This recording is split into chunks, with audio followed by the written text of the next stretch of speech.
महामहिमामयी श्री जनाबाई जी का बहुत ही श्रद्धा से नाम भक्त मंडली में लिया जाता है। ये इनकी अवस्था 8 वर्ष की थी। ये अपने माता पिता के साथ पंढरपुर आई हुई थी।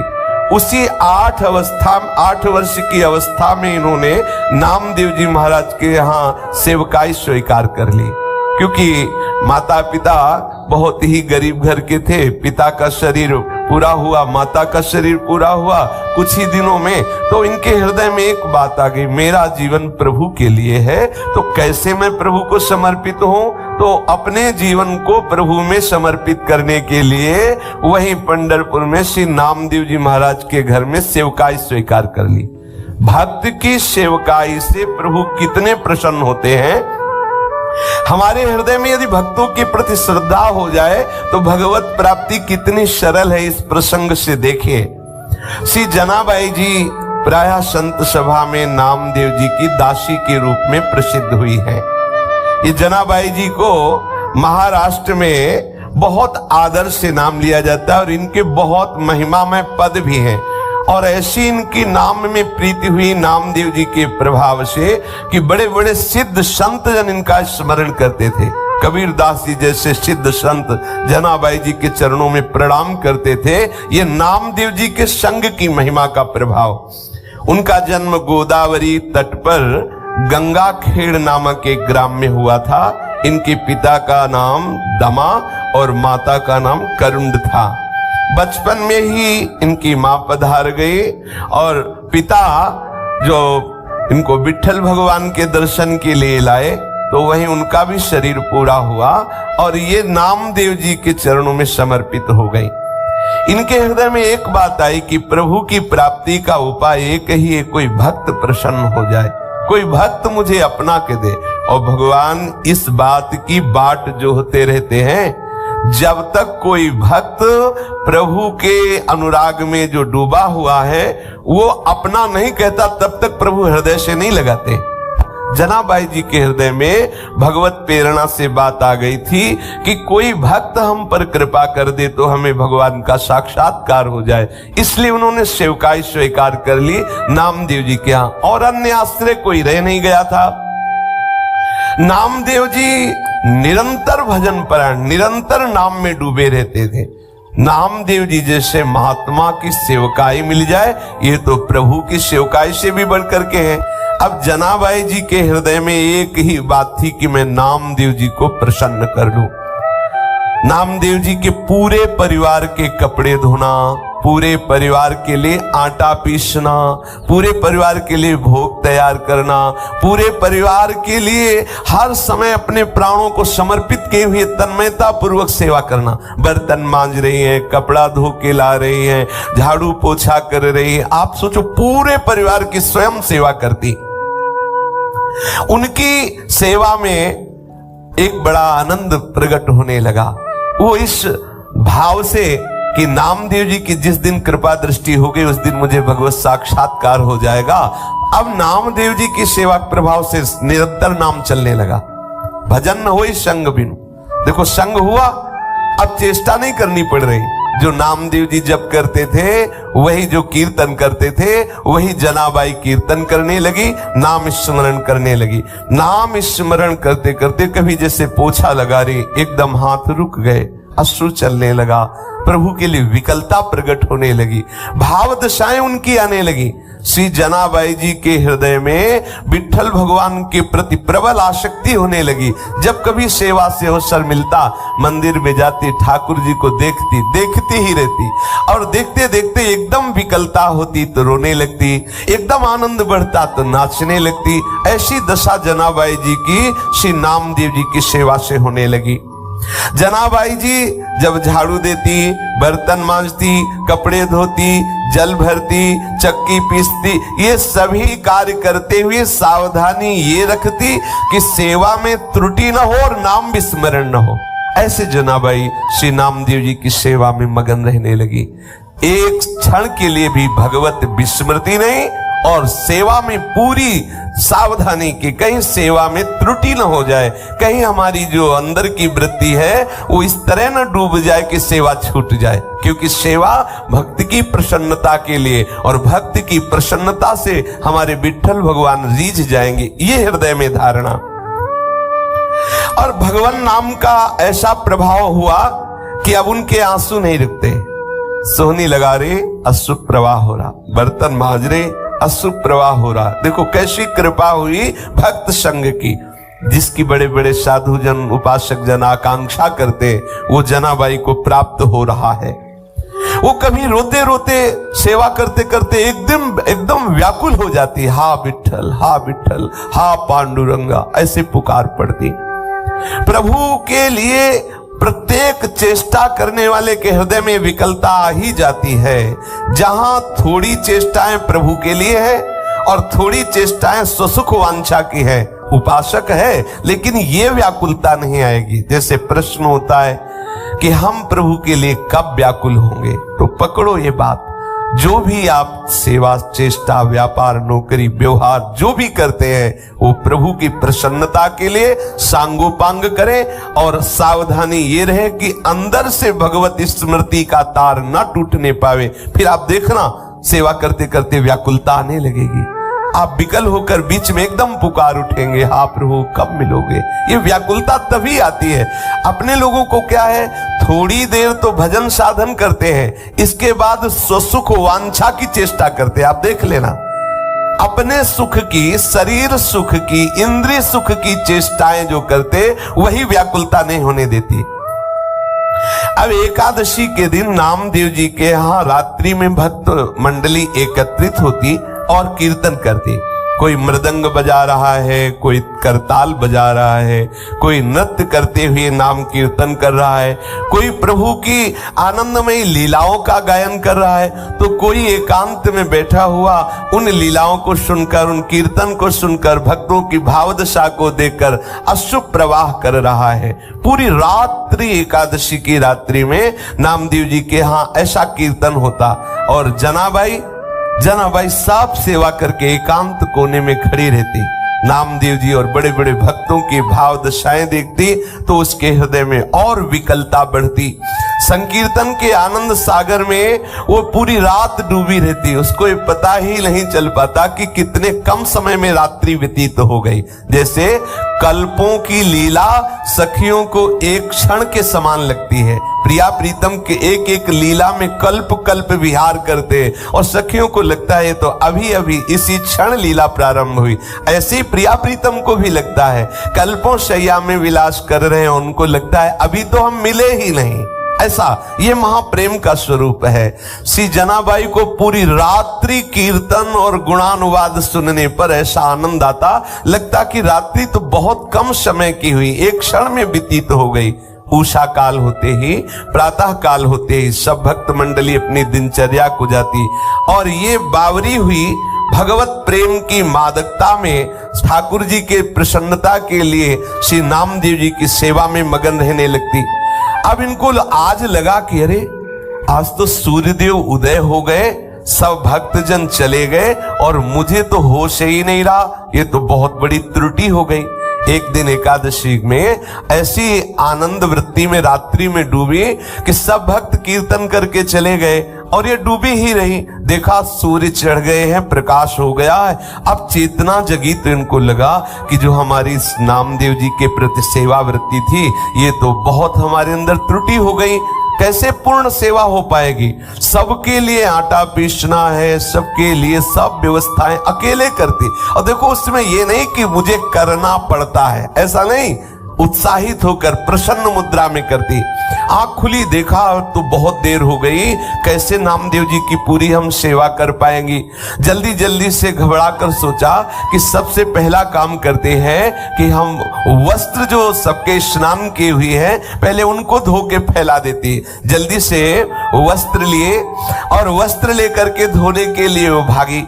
फिर एकदम दिमाग में आया कि अभी तो बहुत से पात्र पड़े हैं, उनको मार्जन करना है और पानी भी भर के रखना है, पर चलती है पहले वस्त्र धो के आती है। जो ही चंद्रभागा नदी के पास पहुंची वस्त्र लेकर के।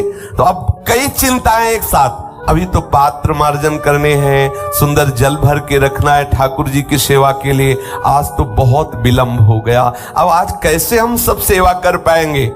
इतना मन में सोच रही थी कि इतने में देखा कि एक वृद्धा मैया आई और कहा कि जनाबाई तू चिंता क्यों कर रही है, सुन तू और जाके कार्य कर, मैं यहाँ तेरे कपड़े जो ये सब नामदेव जी के परिवार के वस्त्र है ना, ये मैं धो देती हूँ। उन्होंने कहा नहीं नहीं आप क्यों करेंगे, आपका शरीर। बोले नहीं, सच्ची सफाई धुलाई तो हम करना जानती, पूरा जीवन हो गया, पूरा जीवन हो गया। जिसके वस्त्र को हम धुलते दोबारा वो मलिन नहीं होते हैं। और देखो तुम तो अभी नई अवस्था तुम्हारी हो, मेरा जीवन हो गया ये धुलते हुए, सच्ची धुलाई का कार्य हम जानते हैं। समझ नहीं पाई जनाबाई। जनाबाई ने कहा मेरे स्वामी की सेवा में आज बड़ी गड़बड़ी हो गई, क्योंकि मैं ऐसी भूल में पड़ गई कि सेवा छूट गई। भूल का तात्पर्य इतना आनंद में डूब गई। बुढ़िया ने प्रेम से कहा तू चिंता मत कर, देखना तू वैसे कपड़े साफ नहीं कर सकती जैसे मैं करूंगी। जनाबाई ने कहा कि अब मुझे नामदेव जी के घर तत्काल भाग के जाना, क्योंकि पात्र मार्जन नहीं किए। अब देखो जैसा भी हो, वो कपड़े वहीं नदी के किनारे छोड़ करके गई और जो कार्य अत्यंत आवश्यक था, जैसे पात्र मार्जन करना और जल भर के रख देना, वो करके वापस आई तो देखा बहुत प्रेम से डूबी हुई वो जो मैया थी, सब कपड़े धो करके और फैला दिए थे और कहा कि देखो तू चिंता मत कर, आनंद पूर्वक सेवा कर। बहुत बहुत आनंद का ये विषय है जो तेरे अंदर ये चिंता चलती रहती है भक्त को सुख पहुंचाने की। तो उन्होंने देखा कि सारे के सारे कपड़े एकदम स्वच्छ। जनाबाई ने हाथ जोड़ करके कहा कि आप जैसी उदार तो मुझे जीवन में देखने को नहीं मिली। हमारा तुम्हारा कोई परिचय नहीं, कोई स्वार्थ भावना नहीं, और आप इतने ढेर सारे सब कपड़े धो दिए। तो आप तो हमें लगता है ईश्वर स्वरूप ही है, प्रभु स्वरूप ही है, और हमें तो ऐसा लगता है कि हमारे विट्ठल ने कृपा करके तुम्हें भेजा है, पर इतना नहीं समझ पाए कि विट्ठल ही इस रूप में आए हैं। मैं आपका बहुत आभार मानती हूँ।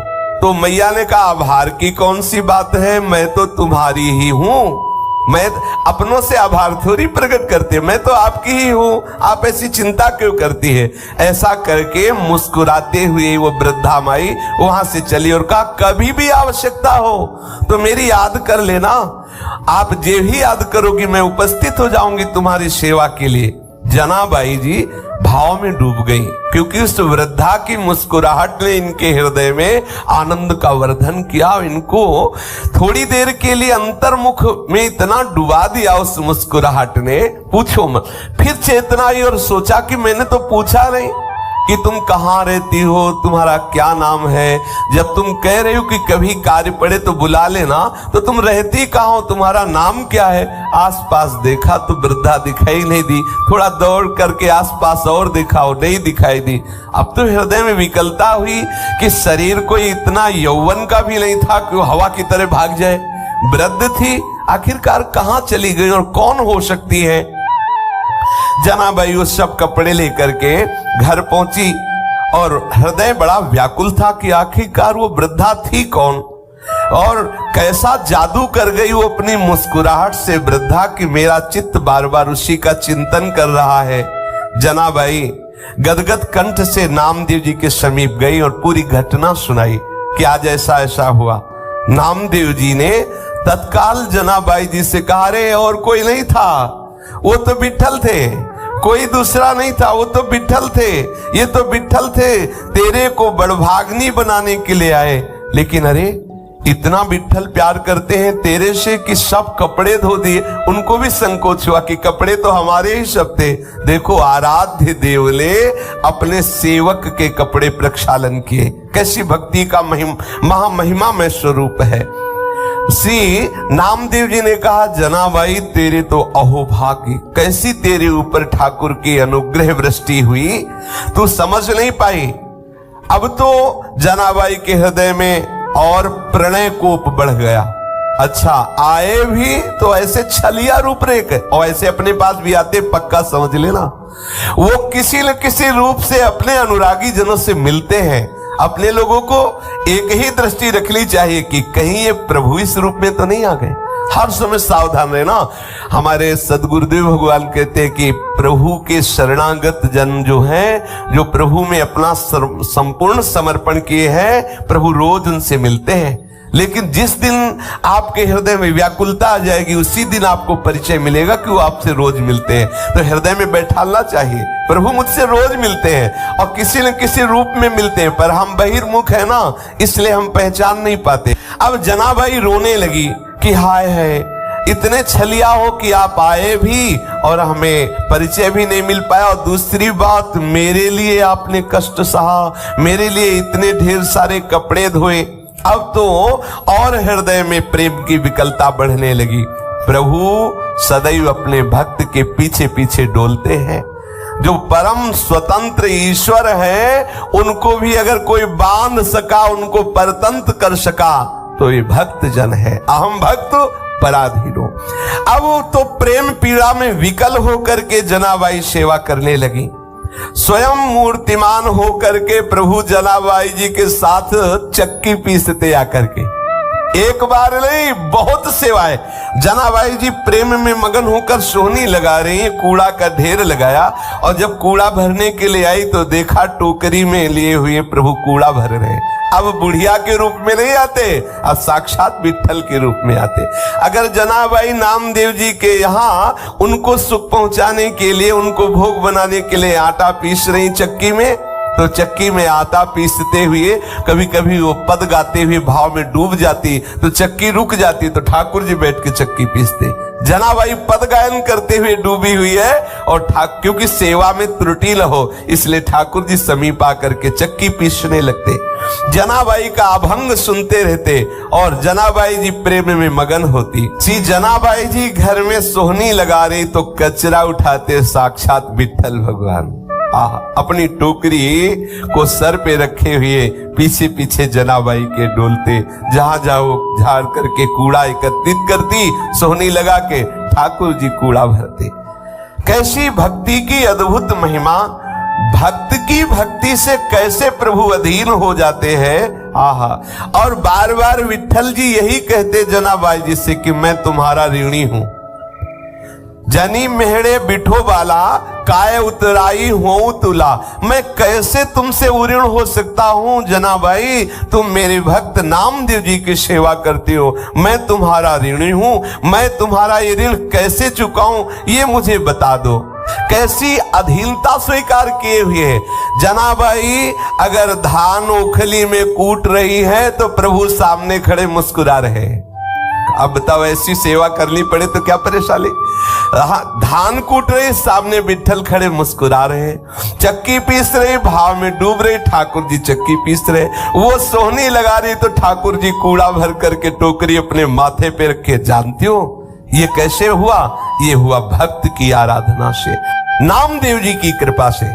इसीलिए लिखा दासी जनी। जब मैं नामदेव जी की दासी बनी, उनकी सेवा की, तो मैंने देख पाया कि द्वैत दूसरा कोई है नहीं, एकमात्र मेरा विट्ठल चराचर में व्याप्त है। संपूर्ण कलाओं से युक्त जो श्री कृष्ण है वो सदैव मेरे सहयोग में है, मेरी सेवा में मेरे समीप है। ये मैं नामदेव जी की दासता से जान पाई। दासी जनी पाहे डोलाम, प्रभु मेरे पीछे पीछे डोल रहा है केवल नामदेव जी की दासता के कारण।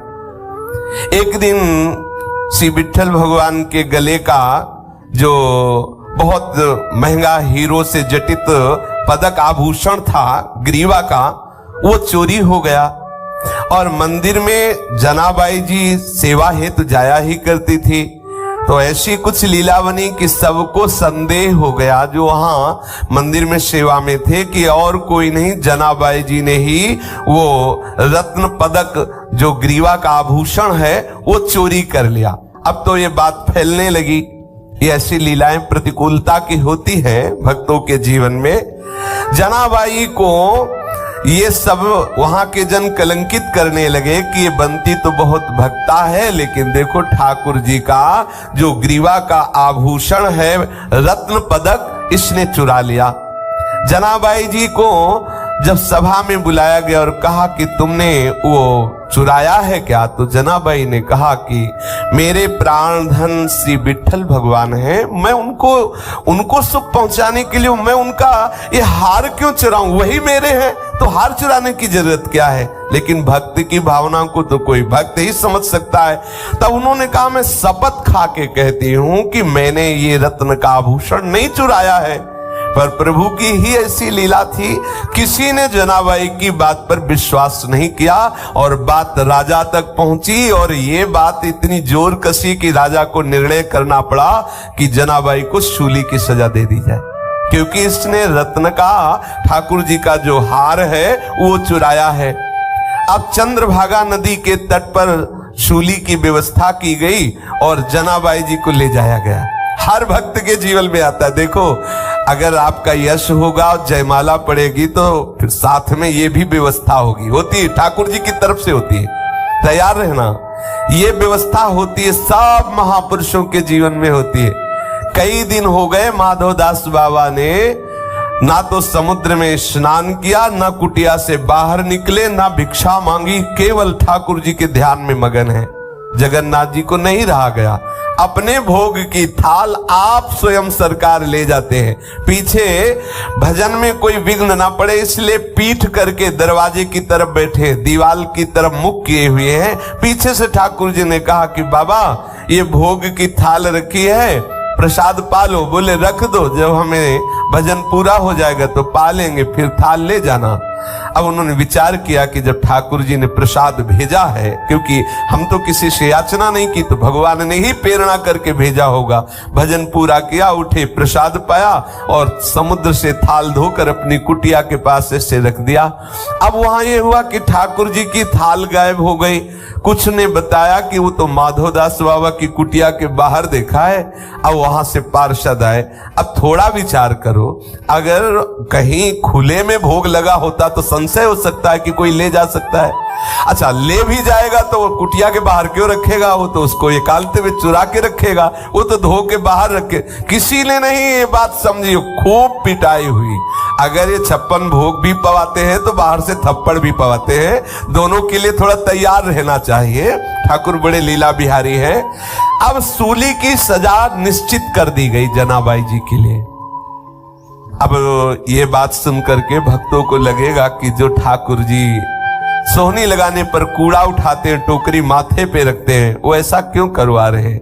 कि वो दिखाते हैं कि मेरे भक्त की ऐसी स्थिति होती है कि जिस माथे पे चंदन चढ़े, फूल माला चढ़े तो उनको कोई सुख नहीं, और गड़ासा चले तो कोई दुख नहीं। दिखा दिया महापुरुषों, यही पूज्यपाद सिउड़िया बाबा जी को दिखा दिया, यही वृंदावन में ही, कि मनो फूल और चंदन के मस्तक पर भगवान की तरह उनका अभिषेक होता और उसी मस्तक पर क्रूर कर्मी ने प्रहार किया, कई कई इंच तक गड़ास। ये महापुरुषों ने दिखा दिया, करके दिखा दिया।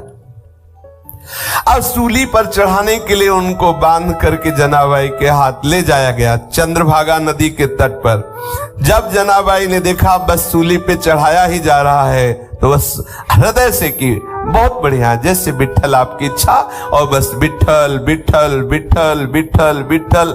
जैसे जैसे वो बोलती विठ्ठल विठ्ठल, वैसे सूली पिघलती जाती।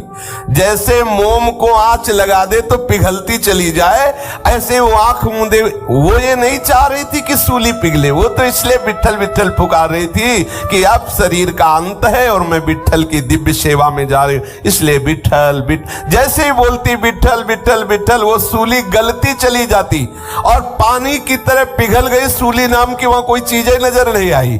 सब आश्चर्यचकित हो गए जो राज दरबार के सैनिक थे। जनाबाई को सबने प्रणाम किया, सबने क्षमा मांगी कि गलती हो गई, ये प्रभाव दिखाने के लिए। इसमें दो बातें आई, जनाबाई जी को किंचन मात्र भय नहीं, क्योंकि सूली की सजा क्या मेरे प्रीतम का विधान है और मेरे प्रीतम के मिलन के लिए अब ये शरीर छूटने वाला, तो कोई भय नहीं। और दूसरी बात यह कि मेरा भक्त कितनी महिमा से युक्त होता है। यह है भगवत चरणारविंद के समर्पित हृदय की शक्ति, सामर्थ्य। इसीलिए प्रभु दिखाते हैं कि मेरे भक्त पर प्रकृति का कोई भी प्रहार विचलित नहीं कर सकता, नष्ट नहीं कर सकता। हाँ, ऐसी लीलाएं हुई है, प्रभु का बुलावा है। अब वो अंतिम लीला जो भी होनी हो करके वो दिव्य स्वरूप से प्रभु की सेवा में पहुंच गए। जनाबाई के चरणों में सबने प्रणाम किया।